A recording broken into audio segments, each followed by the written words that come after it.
Welcome back, ladies and gentlemen, to Curtis Motorcycles channel, creating future-proof electric motorcycles that are world-class. Joining us, Matt, the Chief Executive Officer, where we're going to be talking more about the valuations, the struggle in manufacturing, and so much to do with the EV space. So first and foremost, welcome back, sir.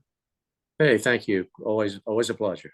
Always a pleasure to get you back on. So I just kind of want to iterate that you're really the only company talking or tackling EV luxury bikes under the world-renowned name that is Curtis, and your stock's worth around $13 million. You're expected to start deliveries toward the latter half of this year. Do you want to kind of talk about the valuation, the ramp up? I mean, we were having this discussion about getting into $1 billion in revenue here and just kind of what that'll take over a decade. Just kind of iterate some of that for us.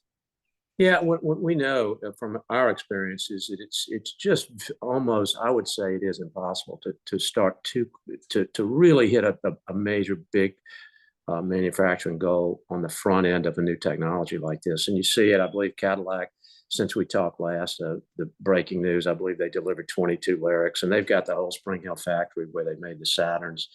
The problems at Lucid where they had a complete turnover of management already with their new factory. And of course, Mr. Musk had famously said, hey, which I thought was super radical truth. He said, don't buy it, when we're in that production hell. I mean, he even said, I wouldn't, my advice is don't get one of my cars when we're in that ramp up phase. So the modeling that we've done, and the reason we feel it's better, is we have a much slower ramp up, and I believe we're getting hurt a little bit on valuation because of that, which makes me sad. And maybe if I were a stockholder, I probably wouldn't like that either. But it may result in our stock having a steady climb as opposed to going up based upon a projection that is not possible to hit. If General Motors can't create this wonderful new Lyric Cadillac, then how can a small company that with no manufacturing experience do it? And Rivian has had trouble. And then when you go into the blogs and look, the people that own the cars, they love their cars, the Lucid and the Rivian, but they've had all these problems. So they're like, damn, what they're really thinking is, I wish I'd waited. I wish I'd, 2 years from now. And this is another thing we address with 2 full refreshes, but we just want to be careful that we focus on the most important thing we believe every business should focus on, and that is the customer. And so the first customer will get his motorcycle in October, and it is going to be a perfect 10/10 bike and a perfect 5-star ownership experience. So we're not going to bring you into our restaurant, charge you a huge amount of money for the food, and take the souffle out before it's ready. So, and we're not going to make so many of them or have so many customers that we can't give that perfect service. So that's where it's at.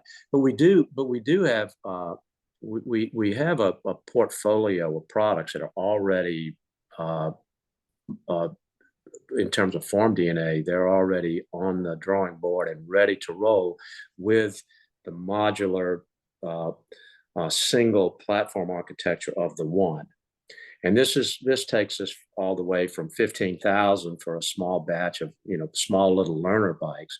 Just learned this morning that Gen Z is buying luxury like no other generation in history. I've got a 13, I've got 2 13s and a 10 grandchildren, and I didn't think about it, but they do like, they are going online. It's all online like we're going to be, and they love luxury. So there's actually an interesting little luxury subsidiary market for beginners to get them, and maybe, we have some ideas about maybe even starting on a little toy, when they're like 5 years old, to get that Curtis brand, as the top electric brand for motorcycles in the little box inside of their brain, so they never forget it. But the fact is, 20,000 units, about a 50,000 per unit average. You're at $1 billion in 2032, and that would be with 49 Ferraris at 49% margin. There's your 50% margin, and if you can hit that 50% margin, you get the 10x of sales, which would be a $10 billion company. I mean, I just dig the defensibility of this kind of thinking. And my favorite company, I think Ferrari is on track. They're not out yet, but it's going to be about 13,000 pieces in 2022. And this morning I checked, and they're worth 44 billion. So, I Yeah. mean, what's not to like? I mean, they're worth almost as much as Ford or General Motors. They make like 13,000 cars a year. These other guys have all these competitive problems. They got to, I mean, could you imagine how much easier it is to run Ferrari and how much more fun it is to own?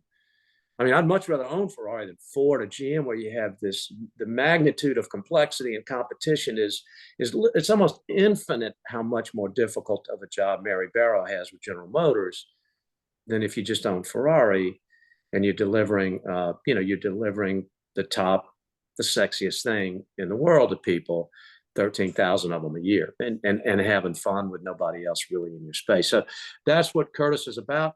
And because we're EV from the start, we don't have to make that transition. Even Ferrari, which is known for V twins, at some point they're going to have to make a transition. We're beginning at that transitory point. So yeah, I like where we are.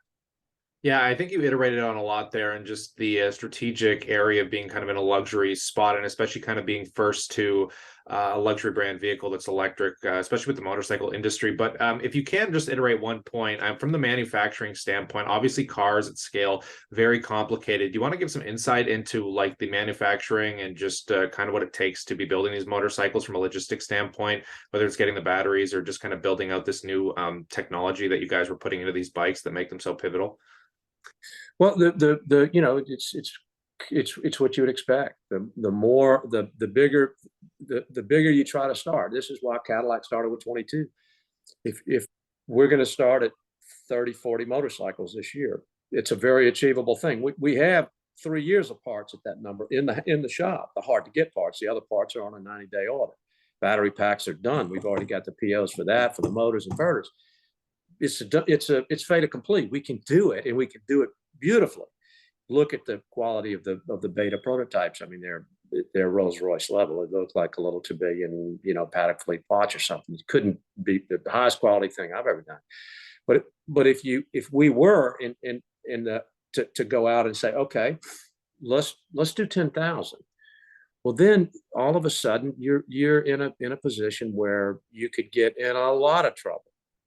You could get in a lot of trouble for all the obvious reasons. And that's what Elon meant.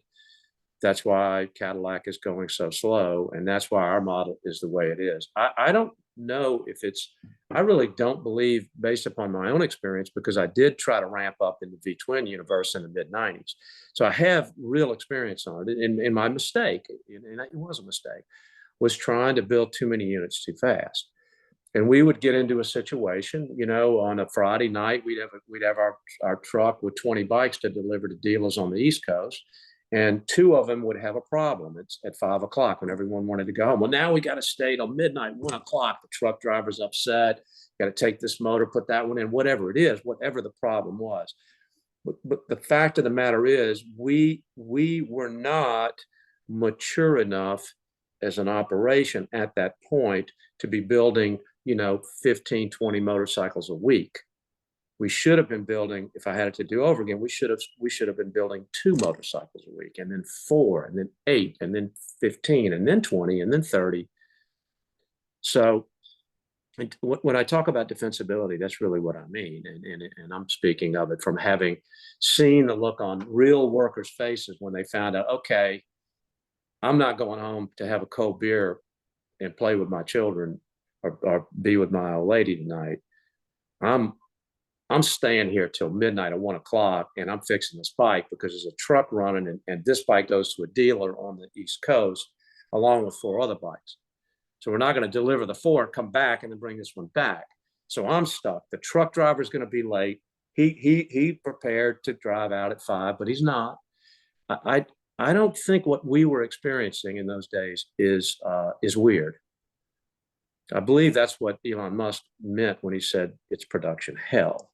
I believe what we were experiencing is the same thing that Mr. Rawlinson experienced at Lucid, the same thing that RJ experienced at Rivian. And these are companies that have great management, great pedigree. These are great business people. It's not that they're not wonderful at what they do, and that they don't bring enormously proper experience to the challenge. in a very real sense, with all due respect to my contemporaries in the motorcycle business, they're much better pedigreed than what I'm looking at in the motorcycle business, which are people that have not been in the motorcycle business previously.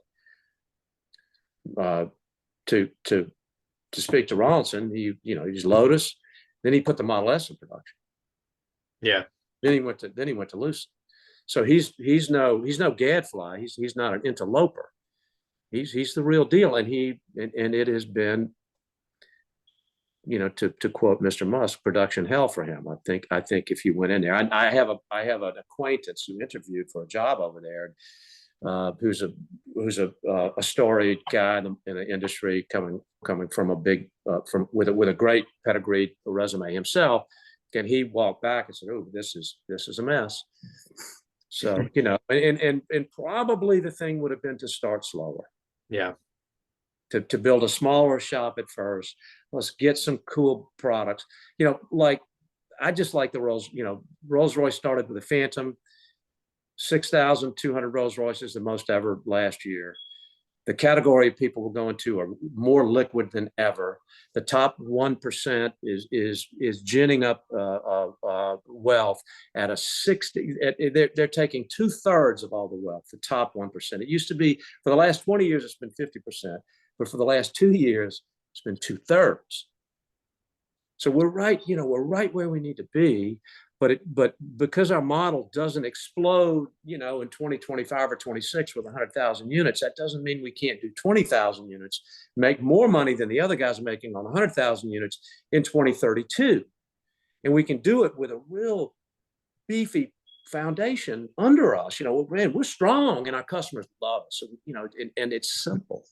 I think your passion, expertise, and experience are bringing the world to Curtis. And I'm going to pass the question off to the viewers. We'd love to know what you guys think about this conversation in the comment section below. And consider subscribing so we can update you down the road here when news hits the wire. But on that note, as always, we'll catch you in the next one.